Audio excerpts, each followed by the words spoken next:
નમસ્તે દર્શક મિત્રો, સંકલિત બાળ વિકાસ સેવા યોજના મહિલા અને બાળ વિકાસ વિભાગ ગુજરાત સરકાર તરફથી રજૂ થતા ઉમરે આંગણવાડી કાર્યક્રમમાં આપ સૌ દર્શક મિત્રોનું હાર્દિક સ્વાગત કરું છું, સૌને આવકારું છું. આજના કાર્યક્રમનો વિષય છે મોબાઈલ સમસ્યા કે સમાધાન. આજનો વિષય જે છે એ આજના સાંપ્રત સમયમાં સૌને મૂંઝવતો પ્રશ્ન છે.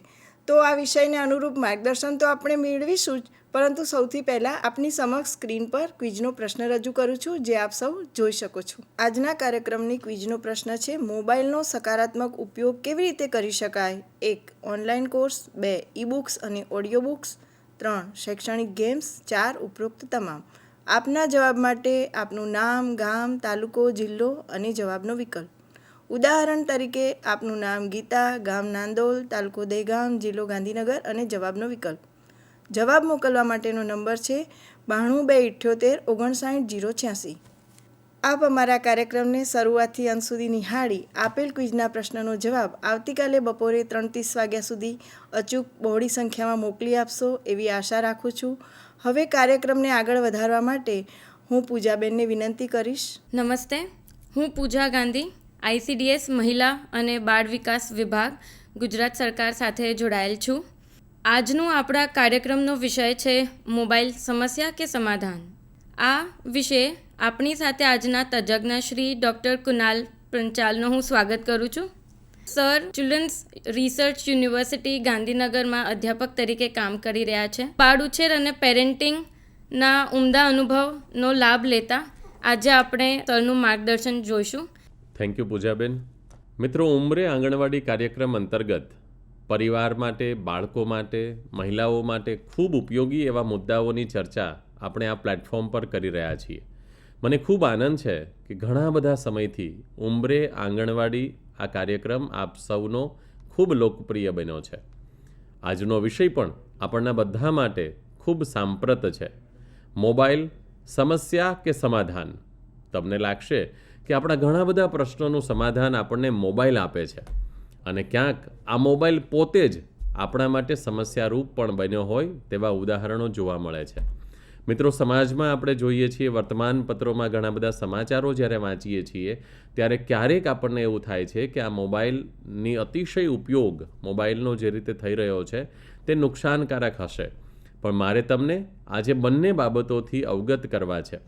કારણ કે આપણે જ્યારે પરિવાર સાથે કામ કરીએ છીએ, આંગણવાડીમાં ધાત્રી માતાઓ સાથે કામ કરીએ છીએ, બાળકો સાથે કામ કરીએ છીએ, કિશોરીઓ સાથે કામ કરીએ છીએ, ત્યારે મને લાગે છે કે મોબાઈલના સકારાત્મક ઉપયોગ વિશે પણ આપણને ખબર હોવી જોઈએ.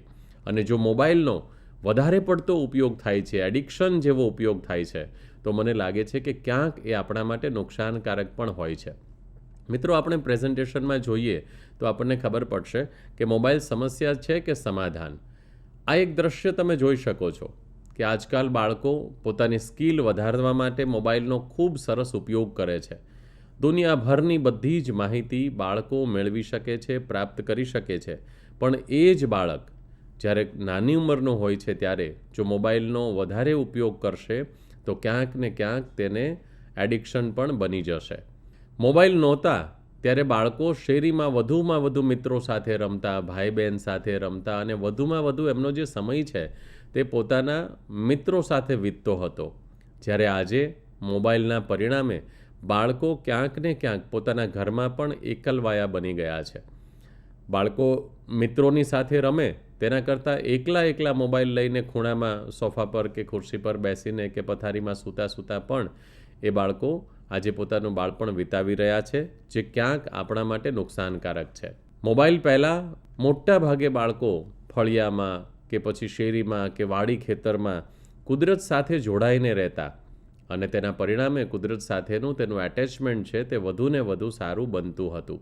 મોબાઈલ આવ્યો એ પહેલાં અભિવ્યક્તિ માટે ખૂબ આઝાદી હતી. કશુંક બોલવાનું હોય તો એ પોતાની સર્જનાત્મકતાથી બોલતા. અને હવે ક્યાંક ને ક્યાંક આપણે ChatGPT છે કે પછી Google Gemini છે કે બીજા ઘણા બધા AI ટૂલની મદદથી સીધું કન્ટેન્ટ લેવા ટેવાઈ ગયેલા છીએ. મોબાઈલ આવ્યો એ પહેલાં પોતાની જાતે સમસ્યાનો ઉકેલ કરતા બાળકો આજે કંઈ પણ હોય તો ગૂગલને પૂછતા થઈ ગયા છે. ખૂબ સારું છે, આપણને તરત ખૂબ સારા એવા જવાબ મળે છે, પ્રમાણિક જવાબો પણ મળે છે, અને ઘણીવાર જો કન્ટેન્ટ ક્યાંક ભૂલ ભરેલું મળી જાય તો આપણા માટે સમસ્યારૂપ પણ બની જતું હોય છે. મહત્વની વાત એ છે કે મોબાઈલનો વધારે પડતો ઉપયોગ જો ન કરીએ, સંયમિત પ્રકારનો જો ઉપયોગ કરીએ તો બાળકો, માતાઓ, બહેનો બધા ઘરમાં સાથે મળીને ઘરકામ કરી શકે. ફાયદો એ છે કે સાથે મળીને ઘરકામ કરવાથી પરસ્પરના સંબંધો વધારે મજબૂત બનતા હોય છે. મોબાઈલ પહેલાં બાળકોને વાર્તાઓ સાંભળવી બહુ જ ગમતી, અને હવે બાળકની પાસે મોબાઈલ હોય અને મોબાઈલ લેવા માટે તમે જો એને જણાવો કે ચાલો તમને હું વાર્તા કહું છું, તો જેટલો રસ એને મોબાઈલમાં પડે છે, કદાચ આટલો રસ હવે પછીના નાના બાળકોને આપણી વાતમાં પડતો નથી. એના માટે શું જવાબદાર છે? તો એના માટે મહત્વનું પરિબળ મોબાઈલ એટલા માટે છે કે બહુ જ નાની ઉંમરે જે રીતે સ્ક્રીન જોઈ અને તેમનું ડોપામાઇન જે રિલીઝ થાય છે, એ ડોપામાઇન કદાચ આપણી વાર્તાઓથી એને નથી રિલીઝ થતું હોતું. એટલા માટે વાર્તાઓ વાંચવી અને સાંભળવી હવેના બાળકોને કદાચ ગમતી નથી. મોટા ભાગે આ પ્રશ્ન આમ તો દરેકે વિચારવા જેવો છે. આજે જ્યારે તમારી સૌ સમક્ષ આ વિષયની પ્રસ્તુતિ કરું છું તો મને એવું લાગે કે આપ સૌ વિચારી પ્રશ્નનો જવાબ આપજો કે આપણે મોબાઈલનો ઉપયોગ શા માટે કરીએ છીએ. તો ક્યાંક કેટલાક લોકો ભણવા માટે ઉપયોગ કરતા હશે, જે લોકોને કોઈ અભ્યાસનું કામ નથી તે રીલ્સ જોવામાં વાપરતા હશે, ગેમ રમવામાં, ગીતો સાંભળવામાં, અને ક્યાંક કેટલાક લોકો મિત્રો સાથે ચેટિંગ કરવા માટે પણ મોબાઈલનો ઉપયોગ કરતા હશે. હવે વાત એમ છે કે શું આપણને કે આપણા બાળકોને મોબાઈલ વગર ચાલે છે? મને લાગે છે કે તમારામાંથી મોટા ભાગનાનો જવાબ કદાચ ના હશે કે આપણને મોબાઈલ વગર ચાલતું નથી, કારણ કે જીવનની દરેક પરિસ્થિતિમાં આપણે કશુંક ને કશુંક મોબાઈલથી જ ઉપયોગમાં લઈએ. જેમ કે બહારગામ જવું છે, કાર લઈને જઈએ છીએ તો આપણે મેપ જોવા માટે થઈને, રસ્તો જોવા માટે પણ મોબાઈલનો ઉપયોગ કરીએ છીએ. સગા સંબંધીને ખબર અંતર પણ હવે આપણે પત્રથી પૂછતા નથી, હવે આપણે મોબાઈલમાં મેસેજ અથવા સીધો વિડીયો કોલ કરીને પૂછીએ છીએ. તો આવું તો ઘણું બધું છે. આપણે જોઈએ કે કેવી રીતે બાળકને માટે અને આપણા માટે મોબાઈલ એક ટેવ બની ગયો છે. મને લાગે કે જો હવે ઘણા સમયથી જો બાળક મોબાઈલ લઈને બેસતું હોય અને પછી અચાનક તમે એની પાસેથી મોબાઈલ લઈ લેશો તો બાળકના માટે મોબાઈલ ટેવરૂપ હોવાથી તે આપતી વખતે રડે છે. ઘણા બધા બાળકો એવા પણ જોયા છે કે જે મોબાઈલના એડિક્શનમાં પણ ફસાઈ ચૂક્યા છે. મને લાગે કે આ પ્રયોગ આપણે બધાએ પોતાના પર કરવા જેવો છે, અને જો આપણને મોબાઈલ વગર નથી ચાલતું એવું લાગે તો મને એમ છે ક્યાંક ને ક્યાંક આપણે તેના એડિક્શનનો ભોગ બન્યા છીએ, એવું વાત બહુ પાકી છે. બીજી મહત્ત્વની વાત એ છે કે મોબાઈલ ન મળે તો આપણે બેચેન થઈ જઈએ છીએ. આ પ્રશ્નનો જવાબ જો તમને હા મળે તો તમારે માની લેવું કે તમને મોબાઈલનું એડિક્શન છે. એટલે ખાસ તો આજના દિવસે આપણે મોબાઈલથી એડિક્ટ છીએ કે કેમ, એની જો સભાનતા આપણી અંદર આવશે અને તેના ઉપયોગની મર્યાદા આવશે તો મને લાગે છે કે આજનો વિષય સાચા અર્થમાં સાર્થક થશે. મિત્રો, આપણે સૌ આંગણવાડીમાં ઘણા બધા માહિતીના સંદર્ભે મોબાઈલનો ઉપયોગ કરતા હશું. આપણા ઘર પરિવારમાં પણ કેટલાક કાર્યક્રમોમાં ખાસ કરીને ફોટોગ્રાફીથી લઈને બહુ જ બધી રીતે મોબાઈલનો ઉપયોગ કરીએ છીએ. આ બધો સકારાત્મક ઉપયોગ છે, પણ જ્યારે આ ઉપયોગ એડિક્શન બને છે ત્યારે સમસ્યા સર્જાય છે. બીજી વાત મહત્ત્વની એ છે કે મોબાઈલથી જ્યારે આપણે બેચેન થઈ જઈએ છીએ ત્યારે તેને છોડવા માટેનો થોડોક પ્રયાસ વિચારવો જોઈએ. મિત્રો, મોબાઈલનો સકારાત્મક ઉપયોગ કેવો થઈ શકે? તો આજે તો મોબાઈલ અને ઇન્ટરનેટને લઈને દુનિયા આખી જાણે એવું કહેવાય કે એક ઘર બની ગઈ હોય તેવું લાગે. આપણા મોબાઈલથી આપણે ઓનલાઈન કોર્સિસ કરી શકીએ છીએ. જુદા જુદા વિડીયો અને ટ્યુટોરિયલ્સ દ્વારા આપણે સાચા અર્થમાં આમ કહેવાય ને કે ઘરે બેઠા બધું જ શીખી શકીએ છીએ. હવે તો ઈ બુક્સ મળે છે, ઓડિયો બુક્સ મળે છે. આપણે ટ્રાવેલિંગ કરતા હોઈએ અને ઓડિયોથી સીધો પ્લે કરીને કોઈ બુક છે વાંચવાની પણ જરૂર પડતી નથી, તમે એને સાંભળી શકો છો. ઘણી બધી એજ્યુકેશનલ ગેમ્સ ડેવલપ થઈ રહી છે કે જેના દ્વારા ગેમ રમવાનો આનંદ તો મળે છે, પણ સાથે સાથે આપણને શિક્ષણ પણ મળતું હોય છે. મોબાઈલ દ્વારા આપણે આપણી ક્રિએટિવિટી વિકસાવી શકીએ છીએ. મિત્રો, મોબાઈલમાં એટલી બધી એપ્લિકેશન્સ છે કે જેમાં ચિત્રો દોરી શકાય છે. સંગીતની ટ્યુન આપણે બધા આપણી જાતે સંગીતની ટ્યુન બનાવી શકીએ છીએ, વિડીયોને એડિટ કરી શકીએ છીએ, અને હવે તો સિનેમેટિક પ્રકારનું શૂટિંગ પણ મોબાઈલની અંદર થતું હોય છે. તો મને લાગે છે કે જે લોકોએ સર્જનાત્મક ઉપયોગ કરવો છે, મોબાઈલ સાચા અર્થમાં એના માટે સમાધાન છે. પણ જે લોકોએ મોબાઈલનો દુરુપયોગ કરવો છે, મોબાઈલને માત્ર સમય પસાર કરવા માટે કે માત્ર મનોરંજન માટે જો મોબાઈલનો ઉપયોગ કરે છે તો એમના માટે તો મોબાઈલ સમસ્યારૂપ બની ગયો હોય એ વાત પાક્કી બની જાય છે. મિત્રો, આપણે જોઈએ કે સમસ્યા તો હોય પણ એની વચ્ચે નવું આપણને શું મળી શકે? કોઈ પણ વસ્તુ સમસ્યા ત્યારે બને છે કે જ્યારે તેનો ઉપયોગ અતિશય થાય છે. પણ મને લાગે કે જ્યારે આપણો ઉદ્દેશ્ય સ્પષ્ટ હોય, જો આપણે જ્ઞાન વધારવા માટે મોબાઈલનો ઉપયોગ કરીએ છીએ તો સમગ્ર વિશ્વમાંથી કેટલું બધું જાણવા જોવા જેવું આપણે વાંચી શકીએ છીએ, જોઈ શકીએ છીએ, લખી શકીએ છીએ. અને સૌથી મહત્ત્વનો ફાયદો તો એ છે, આજકાલ તો આમ કહી શકાય કે આપણે ત્યાંથી બહુ જ બધા લોકો જ્યારે વિદેશોમાં રહેતા હોય, અભ્યાસ કરવા માટે પણ બહુ બધા વિદ્યાર્થીઓ જાય છે, ત્યારે માતા પિતા ભારતમાંથી પોતાના દીકરા કે દીકરીઓ સાથે સંચારમાં, ખાસ કરીને વાતચીત કરવામાં, સંપર્કમાં રહેવા માટે વિડીયો કોલ દ્વારા પણ તેમની સાથે સંપર્કમાં રહી શકે છે. આજે આપણે અન્ય દેશમાં જવું હોય તો તે દેશોની ભાષા શીખવી પણ થોડી સરળ બની ગઈ છે, કારણ કે મોબાઈલમાં જુદી જુદી વિદેશી ભાષાઓ શીખવતી એપ્લિકેશન્સ પણ આપણને જોવા મળે છે. આ સિવાય વ્યક્તિગત શિક્ષણ મોબાઈલથી લઈ શકાય છે. દાખલા તરીકે કોઈને એક લેક્ચર એટેન્ડ કરવો છે અને કદાચ એ ચૂકી ગયા છે અને ફરીવાર એ લેક્ચર એને જોવો હોય તો યુટ્યુબની મદદથી એ જોઈ શકે છે. આપણે જ ઉંમરે આંગણવાડીનો આ કાર્યક્રમ માની લો કે લાઈવ થાય છે, ત્યારે તમે જો ચૂકી ગયા છો તો પછી પણ તમે યુટ્યુબના માધ્યમથી તમારી પોતાની ગતિએ શીખી શકો છો. યુટ્યુબના માધ્યમથી, વિડીયોના માધ્યમથી આપણને રસપ્રદ શિક્ષણ મળે છે. એ મોબાઈલને આભારી છે. તમે મુસાફરી કરો છો કે તમે બગીચામાં બેઠા છો, છતાં પણ કોઈ લાઇટના કનેક્શન વગર તમે તમારા મોબાઈલથી સચિત્ર વિડીયો અને રંગીન પ્રેઝન્ટેશન જોઈ શકો છો, જે ખૂબ અસરકારક હોય છે અને જે જોવાની, સાંભળવાની આપણને મજા આવતી હોય છે. મોબાઈલ દ્વારા જે કંઈ શીખવું છે તે વધારે સરળતાથી શીખી શકાય છે. મને લાગે છે કે આ બધી જ બાબતો મોબાઈલ ઉપયોગના ફાયદા બતાવે છે. અને રહી વાત કે જ્યારે આપણે વસુધૈવ કુટુંબકમની વાત કરીએ છીએ, ત્યારે સમગ્ર વિશ્વની બધી જ ઘટનાઓ, ભૂતકાળ, ભવિષ્યકાળ અને વર્તમાનમાં બધું જ જાણવા અને જોવા માટે આપણે મોબાઈલનો ઉપયોગ કરીએ છીએ. પણ હવે વાત આવે છે કે મોબાઈલ સમસ્યા ક્યારે બને, અને જો મોબાઈલ સમસ્યા બની જાય તો શું તકલીફ પડે. મિત્રો, મારે તમને કહેવું છે કે મોબાઈલનો વધારે પડતો જે ઉપયોગ, જેને અતિશય ઉપયોગ આપણે કહીએ છીએ, એ જો કરવામાં આવશે તો ક્યાંક ને ક્યાંક શારીરિક રીતે બહુ જ બધી પીડાઓનો ભોગ આપણે બનવું પડશે. એમાં પણ ખાસ કરીને નાના બાળકો. મારે સૌ આંગણવાડી બહેનોને પણ કહેવું છે કે નાના બાળકોને મોબાઈલ આપવો તેના કરતાં જે તે માતા પિતા છે તે પોતે મોબાઈલ ઉપરથી બાળકોને લગતી વાર્તાઓ છે, બાળગીતો છે, તે પોતે શીખી લે અને પછી મોબાઈલને મૂકીને પોતે બાળકો સમક્ષ જે પ્રસ્તુતિ કરશે અને બાળકો એ જોશે, તો મને લાગે છે કે બાળકોને મોબાઈલનું એડિક્શન નહીં થાય. કારણ કે બાળકો છે એ આપણે કહીએ તેમ નહીં, પરંતુ આપણે જેવું કરીએ તેવું કરવા ટેવાયેલા છે. એટલે જો તમે તમારા ઘરે તમારા બાળકોની હાજરીમાં મોબાઈલનો વધારે ઉપયોગ કરો છો અને પછી બાળકને મોબાઈલ લેવાની ના પાડો છો, તો આવું શક્ય બનવાનું નથી. એટલે આપણે સૌએ આ ખાસ યાદ રાખવા જેવું છે. મોબાઈલનો વધારે પડતો ઉપયોગ કરવાથી ખાસ કરીને બાળકોની આંખોમાં ખંજવાળ આવે છે, લાલાશ થઈ જાય છે અને ઘણીવાર દ્રષ્ટિની ખામીઓ પણ જોવા મળે છે.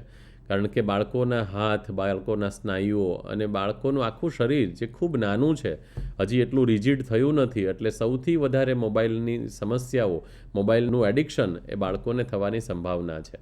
જ્યારે બાળક રાત્રે મોડે સુધી મોબાઈલ લઈને બેઠો હોય છે, ત્યારે સૂતા સૂતા પણ પોતાના હાથમાં મોબાઈલ રાખી અને ગેમ જોતા હોય, ગેમ રમતા હોય અથવા તો વિડીયો જોતા હોય, તો એના કારણે એક વાદળી પ્રકાશ જે છે તેના ઊંઘના ચક્રને વિક્ષેપિત કરે છે, જેના કારણે બાળકને ઊંઘ આવતી નથી અથવા તો અનિંદ્રાનો પણ તે ભોગ બને છે. તમે આવું દ્રશ્ય ઘણી બધી વખત જોયું હશે કે ડોક નમી ગઈ હોય અને મોબાઈલ બે હાથમાં લઈ અને બાળકો છે તે ગેમમાં ખાસ કરીને મોબાઈલનો ઉપયોગ કરતા હોય છે. મિત્રો, તમે સમજી શકો છો કે એક બાજુ એનામાં શારીરિક પ્રવૃત્તિઓ ઘટે છે, બીજી બાજુ બાળકો જંક ફૂડ ખાય છે. જો આટલી બધી જ બાબતો ભેગી મળશે તો મને લાગે છે કે બાળકો ક્યાંક ને ક્યાંક શારીરિક, માનસિક અને સાંવેગિક રીતે પણ સમસ્યાગ્રસ્ત બનવાના છે. એટલે આપણાથી બને તેટલું બાળકો શારીરિક પ્રવૃત્તિ તરફ વધારે જાય અને સ્થૂળ રીતે બાળક અમુક કલાક સુધી સતત બેઠો જ રહે સ્ક્રીનની સામે. આવું ન થાય તો મને લાગે છે કે મોબાઈલ સમસ્યારૂપ થતો અટકશે. મોબાઈલ સમસ્યાગ્રસ્ત ત્યારે બને છે, મોબાઈલનો ઉપયોગ સમસ્યાગ્રસ્ત ત્યારે બને છે કે જ્યારે વધારે પડતો મોબાઈલમાં એટેન્શન આપવાથી ઘણી બધી વખત તમે જુઓ છો કે રસ્તામાં પણ સતત ધ્યાન મોબાઈલમાં હોય અને પરિણામે લોકો રસ્તાના બોર્ડ સાથે ભટકાઈ જતા હોય છે, વાહનો સાથે ભટકાઈ જતા હોય છે, એક્સિડન્ટ થતું હોય છે અને પરિણામે અન્ય કામમાં જોઈએ તેટલો રસ તેઓ રાખી શકતા નથી. માનસિક રીતે પણ મોબાઈલનો ઉપયોગ જ્યારે સમસ્યારૂપ બને છે ત્યારે વ્યક્તિ સોશિયલ મીડિયામાં પોતાના બાળકો અને પોતાને અન્ય સાથે સરખાવે છે.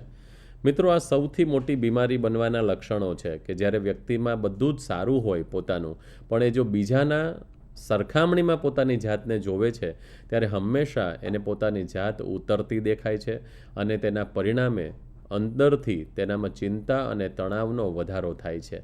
મિત્રો, બીજું એક અગત્યનું કહી શકાય તેવો પ્રશ્ન એ પણ આવે છે કે મોબાઈલમાં બહુ ગળાડૂબ રહેવાને કારણે આપણા પરિવાર અને મિત્રો સાથે આપણે ઓછો સમય વિતાવીએ છીએ.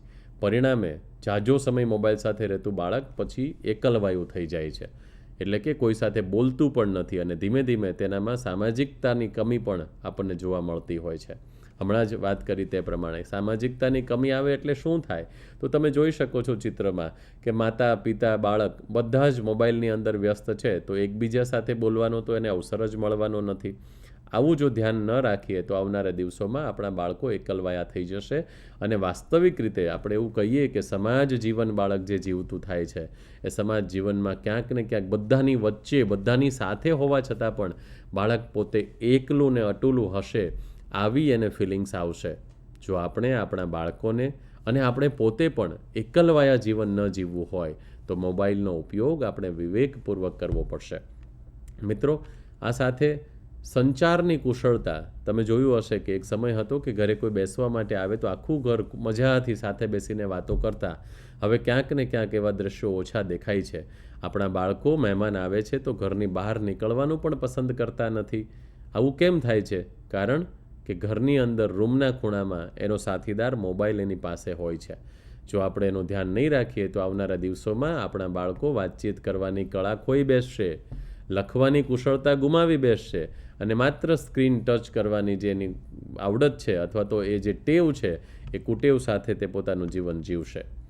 કેટલાક સંશોધનો વિશ્વની બહુ જ બધી સંસ્થાઓમાં થયા, એના તારણો મારે તમને કહેવા છે કે મોબાઈલનો વધારે પડતો ઉપયોગ કરવાથી શું થાય છે. તો પહેલું કે બાળકના ઊંઘના ચક્રને ખલેલ પહોંચે છે.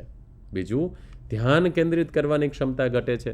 કારણ કે મિત્રો, આપણે બધા જાણીએ છીએ કે હવે લગભગ 30 સેકન્ડની જે રીલ્સ છે, આ રીલ્સમાં સતત સ્ક્રોલિંગ કરવાની જ્યારે બાળકને ટેવ પડે છે તો એના પરિણામે થોડી વાર સ્થિર થયા પછી તરત જ એનું માઇન્ડ છે તે બદલાવ લાવે છે અને ફેરફાર થયા જ કરે છે. પરિણામે લાંબા સમય સુધી કોઈ દ્રશ્ય જોઈ શકતા નથી અને આની સૌથી ખરાબ અસર બાળકની શૈક્ષણિક સિદ્ધિ પર પડે છે. કારણ કે બાળક જ્યારે સ્કૂલમાં ભણવા માટે જાય છે ત્યારે એને 35 મિનિટનો 45 મિનિટનો લેક્ચર એટેન્ડ કરવાનો હોય છે. કોઈ વિડીયો ટ્યુટોરિયલ્સ જોવો છે તો આ વિડીયો ટ્યુટોરિયલ્સ તો અડધી કલાક કે કલાકનો હોય છે, પણ એ જોઈ શકતા નથી. કેમ? કારણ કે એને મોબાઈલમાં સેકન્ડ ટુ સેકન્ડની રીલ ચેન્જ કરવાની ટેવ પડી ગઈ છે. એટલે આપણે આપણા બાળકોને માટે આ ધ્યાન રાખવા જેવું છે. મોબાઈલની ગેમ્સ અને સોશિયલ મીડિયામાં બાળકોનું વ્યસન વધારે જોખમકારક બનતું જાય છે. શારીરિક સ્વાસ્થ્ય પર બહુ જ નકારાત્મક અસર પડે છે. સામાજિક કૌશલ્ય પણ અટકે છે અને અંતે તો શૈક્ષણિક દ્રષ્ટિએ બાળકને કોઈ ફાયદો થતો નથી. તો આ બધા તારણોના આધારે એક સર્વે જ્યારે ગુજરાતમાં થયો કે બાળકો વધુને વધુ નોમોફોબિયાનો શિકાર બની રહ્યા છે. એટલે નોમોફોબિયાથી શું થઈ રહ્યું છે? નો મોબાઈલ ફોન ફોબિયા. બાળકની પાસે મોબાઈલ ન હોય તો એને ગમતું નથી. આવા ઘણા બધા આંકડાઓ જ્યારે મળ્યા છે ત્યારે મારે આપ સૌને કહેવું છે કે ખાસ કરીને બાળક જ્યારે પોતાની દૈનિક ક્રિયાઓ કરે છે ત્યારે આ ક્રિયામાં સતત ફોન એની પાસે જ રાખે છે તો એ નો મોબાઈલ ફોન ફોબિયા છે. એટલે કે બાળક જ્યારે જમવા બેસે છે, બાળક કાર્ટૂન જોયા વગર જમતું નથી. આ સ્થિતિને આપણે સૌએ અટકાવવા જેવી છે અને આ માટે આપણે આંગણવાડીમાં બહુ જ બધા પ્રકારની રમતો છે. બહુ જ બધા રમતોના વિડીયોઝ પણ તમે ICDSની આ ચેનલ ઉપર જોઈ શકો છો. સંશોધનમાં જોવા મળ્યું કે આજે પણ 81% બાળકોને મોબાઈલમાં કાર્ટૂન જોવાની આદત છે. 67% ગામડાના બાળકો પણ મોબાઈલમાં ગેમ રમે છે. 67% બાળકો મોબાઈલ ન આપો તો રડવા લાગે છે. અરે 81% બાળકોને જમતી વખતે મોબાઈલમાં કાર્ટૂન કે ગેમ રમવાની આદત થઈ ગઈ છે. 85% બાળકો મોબાઈલને કારણે શારીરિક રમતો રમવાનું ભૂલી ગયા છે. 54% બાળકો મોબાઈલમાં વ્યસ્ત હોય ત્યારે માતા પિતા સાથે વાત કરવાનું પણ ટાળે છે. આઉટડોર ગેમ રમતા નથી. તો આ બધાથી દૂર થવા માટે મને લાગે છે કે બહુ સરસ મજાના સૂચનો મારે આજે તમને આપવા છે, પણ મારી વિનંતી છે કે આ સૂચનો બીજા માટે નથી. આપણે બધાએ આપણી જો જાતને કમિટમેન્ટ કરીએ, આજે આપણે સંકલ્પ લઈએ કે મોબાઈલનો ઉપયોગ હું વધુને વધુ કન્સ્ટ્રક્ટિવ કામ માટે કરીશ, વધુમાં વધુ ફાયદો થાય, વધુમાં વધુ શીખવાના દૃષ્ટિકોણથી જો ઉપયોગ કરીશું તો મને લાગે કે ખૂબ સારું થાય. અને એના માટે પહેલું રિમોટ કંટ્રોલ એ છે કે આપણે બધાએ આપણા મોબાઈલની સ્ક્રીનનો સમય જે છે તેને મર્યાદિત કરવાનો છે. કેવી રીતે મર્યાદિત કરી શકાય? હવે તો બધાના મોબાઈલમાં વેલબિંગ અને પેરેન્ટિંગ કંટ્રોલનું સેટિંગ આવતું હોય છે. એટલે આપણે નક્કી કરી રાખીએ કે દિવસમાં આટલી કલાક જ આ એપ્લિકેશન ખુલવી જોઈએ. જો એવું કરીશું તો મને લાગે છે કે મોબાઈલથી આપણે બચી શકીશું, તેનો વધારે ઉપયોગ નહીં થાય. ઓનલાઈન જે કંઈ સામગ્રી જો બાળકો કોઈ જોતા હોય તો આ સજેશન માતા પિતા માટે છે કે તમે જ બાળકને જ્યારે મોબાઈલ આપો છો તો તમે એને કેવી વસ્તુ જોવા માટે આપો છો તેનું નિરીક્ષણ એકવાર તમે જાતે કરી લેશો તો મોબાઈલ સમસ્યારૂપ નહીં બને. માતા પિતા અને વડીલો સાથે વધારે સમય વિતાવવાનો છે. જો આપણે આવું કરીશું તો મને લાગે છે કે મોબાઈલનો ઉપયોગ ઘટશે અને રિયલ ફેમિલી ટાઈમ, પરિવાર માટેનો જે સમય છે તે આપણે વધારે સારી રીતે આપી શકશું. શક્ય હોય તો ઘરના બધા જ સભ્યોએ સાથે મળીને શારીરિક પ્રવૃત્તિઓ કરવાની છે. ઉનાળાના દિવસો હવે તો આવી રહ્યા છે. સાંજના સમયે સોસાયટીમાં કે પોતાના ઘરના ફળિયામાં બાળકો સાથે રમી શકાય તેવી ઘણી બધી રમતો જો તમે રમશો તો આ સમયે મોટાભાગે બાળકો જે મોબાઈલ લઈને બેસતા હોય છે એને આપણે અટકાવી શકશું. બીજો એક ઉપાય સરસ મજાનો એ છે કે માતા પિતા પણ વધુમાં વધુ વાંચન કરે. આપણે ઘણી બધી વાર્તાની ચોપડીઓ છે, ગીજુભાઈ બધેકાનું કેટલુંક સાહિત્ય છે. મને લાગે કે માતા પિતા અને શિક્ષકો વાંચતા થશે વધુમાં વધુ, કારણ કે બાળક જે જુએ છે તે કરે છે. બાળક તમને વાંચતા જોશે તો એ પણ પુસ્તક લઈને વાંચશે. એટલે મોબાઈલથી બચવા માટે આ એક અગત્યનો ઉપાય છે. ખાસ બાળકો સાથે પ્રવૃત્તિઓ કરીએ, પ્રયોગો કરીએ, પોતાના જીવનના અનુભવો બાળકો સાથે શેર કરીએ. જો આવું કરીશું અને બાળકો સાથે સમય વિતાવીશું તો બાળકને મોબાઈલથી થતા નુકસાનને આપણે બચાવી શકીશું. સાથે સાથે એ પણ જોવું જોઈએ કે બાળક મોબાઈલનો ઉપયોગ શીખવા માટે જ કરે છે કે કેમ. કારણ કે ઘણી બધી વખત આપણો ઉદ્દેશ્ય બાળકને કંઈક શીખવા માટે આપવાનો હોય પણ કદાચ બાળક એવું ન કરતું હોય તેવું બને. અને આ અંતિમ બહુ જ મહત્ત્વની એવું કહી શકાય કે ટિપ્સ એવી છે કે આખા ઘરે નક્કી કરવું જોઈએ કે રવિવાર કે કોઈ એક દિવસ અઠવાડિયામાં સંપૂર્ણ મોબાઈલનો ઉપવાસ રાખીએ. શક્ય હોય તો ડિજિટલ સાધનોથી દૂર રહીએ અને પોતાનો સમય પરિવારને આપીએ. મને લાગે કે આટલું કરવાથી આપણે ખૂબ સરસ મજાની રીતે જીવી શકશું. મિત્રો, આપ સૌએ મને ખૂબ શાંતિથી સાંભળ્યો એ બદલ આપ સૌનો આભારી છું. અને ખાસ આભારી છું મહિલા અને બાળ વિકાસ વિભાગ ગુજરાત સરકારની આ પહેલનો કે જેના થકી ઉંમરે આંગણવાડી કાર્યક્રમ અંતર્ગત આ સરસ મજાના વિષયનો આપણે સૌ સંવાદ કરી શક્યા છીએ. મિત્રો, આશા રાખું કે આપણા બાળકોને વધારે સારું શીખવવા માટે મોબાઈલનો ઉપયોગ કરીશું. ફુરસદના સમયે માત્ર મનોરંજન માટે મોબાઈલનો ઉપયોગ ન કરીએ તો મોબાઈલ આપણને ઘણું બધું શીખવાડી શકે તેમ છે. Thank you very much. આભાર. સર, તમે ખૂબ સારી રીતે અમને આજે સમજાવ્યું. મોબાઈલ જેમ કે એક સમાધાન પણ છે અને એક સમસ્યા પણ છે. તો એક બધાને વિનંતી છે મોબાઈલના ઉપયોગને ધ્યાનમાં રાખીએ અને જે મનોરંજનના બીજા વિકલ્પો છે એના ઉપર પણ ધ્યાન આપીશું. તો મોબાઈલના ઉપયોગને આપણે જ્યારે ધ્યાનમાં રાખીએ છીએ તો એની સાથે આપણે એ પણ જોયું કે સ્ક્રીન ટાઈમને પણ ઘટાડવા આપણે શું બીજી પ્રવૃત્તિ કરી શકીએ છીએ. એના અમુક વિકલ્પો પણ આજે આપણે આ સત્રમાં જોયા છે. આપણા ગત ક્વિઝના વિજેતા માટે હું અર્ચનાબેનને વિનંતી કરીશ. દર્શક મિત્રો, આપ સૌએ ખૂબ સરસ માર્ગદર્શન મેળવ્યું ડૉક્ટર કુણાલ પંચાલ સર પાસેથી. અને હવે સમય છે ગત ક્વિઝના વિજેતા જાહેર કરવાનો.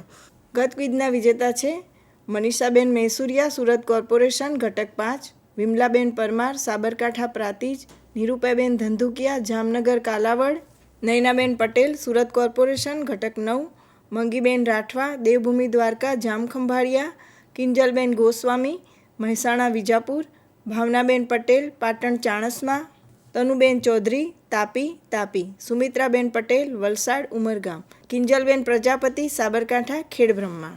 આ 10 વિજેતાઓને ખૂબ ખૂબ અભિનંદન. આપ અમારા કાર્યક્રમને આવી જ રીતે નિહાળતા રહો, ક્વિઝના પ્રશ્નનો જવાબ આપતા રહો અને વિજેતા બનતા રહો.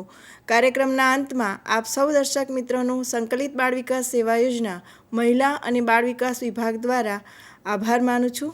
નમસ્તે.